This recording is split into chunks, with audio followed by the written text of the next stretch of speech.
Good morning, classmates. This presentation is on reducing nitrogen levels in the Forge River watershed. It's presented by Lindy Ross. It was created on 17 June 2023 for the Class 501 Environmental Management. On the agenda, the Forge River nitrogen problem. Where is Forge River? Why is it important? Forge River's history and ecology, and establishing the need in environmental protections for the river. The Forge River nitrogen problem can be summed up by discussing the increased nitrogen levels from pollution, which are harming the ecosystem and the connecting waterways. A reduction in nitrogen will significantly improve the water conditions. Some background on Forge River. The river is divided into a 3.2 nautical mile tidal river section, connects directly to the Atlantic Barrier Island bays, and there's roughly 1 mile section to the north, which is freshwater ponds that were man-made creations. Again, Forge River feeds directly into the Atlantic Ocean through Moriches Bay. Human waste is feeding into the river from leaking septic systems in the communities surrounding the river. And past pollution from duck farms has caused a build of organic material in the freshwater pond sections, which are creating seasonal die-offs. Where is Forge River?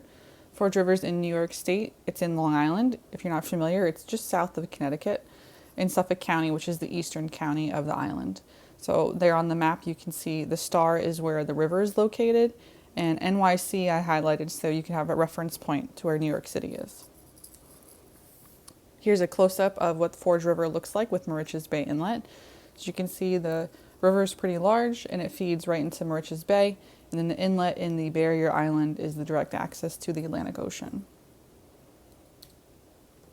Forge River is important. There's an estuary that feeds directly into Moriches Bay again.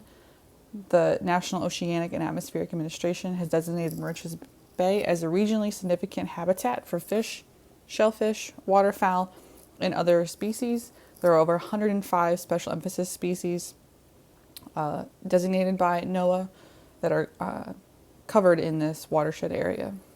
Moriches Bay is also a prime location for lobster, bass, and bluefish, among other animals. Some history about the river. Suffolk County is mostly farmland. In the 1800s, it was predominantly farmland. For some reference, William Floyd is one of the original estate owners in Long Island. He owned a 4,400 acre farm estate, and he was a signer of the Declaration of Independence. So his home on Forge River, which you can see the picture there to the right, it's quite large estate still. It's now a national park. It was occupied by the British during the Revolution. So for a point of reference, this area has been a residential area and a housing area for a long time. The river experienced modifications in the 1800s. There was a large dam made in 1873 which created the east and west mill ponds. The dam created the ponds, eventually leading to a 2-lane highway that crosses over on that dam. And further creation of the railroad bridge south of that dam cuts off those 2 ponds from the tidal river area. So when you drive through that area, basically you can see there's a pond to the left and a tidal area to the right. The 2 are almost no longer connected. There is a weir that goes from the one side to the other to relieve fill levels in the ponds, but that's the only connection anymore. Forge River soil composition, mostly sandy loams and loamy sands. The triangle for reference to your right gives you kind of a breakdown of where those 2 categories fit in soil. The consistency is beach sand mixed with light dirt, and residential construction has altered the soils, displacing many natural soils with fill from other locations during construction. Forge River's vegetation. The tidal areas include plant life like green algae, sea lettuce, green weeds, and green fleece. Further back from the coast, there's grasses, beach plums, which are an edible beach plum plant if you've ever tried, and American beach grass covers the sand. Near the upper river, there's regular forests such as pine barrens, deciduous forest trees, which means trees that shed their leaves in the fall, like oak, maple, and pitch pines around the residential areas and prior farms. Some more detail about the Forge River wildlife. Moriches Bay, again, is the prime location for many oceanic animals and also for marshland type animals. There's multiple protected species: peregrine falcon, roseate tern, loggerhead sea turtle. Ospreys are also nesting here, piping plover, and different types of turtles. So establishing this need, again, there's been a huge contribution to pollution from duck and commercial farming. If you see on the map that's to the right, the duck farm sits directly where the riverhead starts, and that duck farm pollution feeds almost directly into the river. The duck farm is since closed, however, there's still farming that goes on there, there's just no longer ducks. Low oxygen levels have affected the Forge River upper area, especially with the dam, which you can see is highlighted there with that highway, and the Long Island Railroad Bridge, which again is to the south of that dam. Those two sections are almost completely cut off from natural flow. Area residents have submitted complaints like foul-smelling ponds, sewage stench in the 90s and 2000s, which started to highlight this issue. The mouth of the Bay River empties into Moriches Bay. Moriches Bay is one of the 3 inlets into Fire Island, through Fire Island. It is a significant habitat for breeding fish and fowl. So you can see where the Forge River empties out, goes right into that bay area, and you can almost see the quality and clearness with those pictures of where you have deep spots and where you have sand. Legal and illegal use of parks and county-owned land has significantly increased, which has increased pollution. For instance, four-wheelers, dirt biking on county-owned land that is near the riverhead.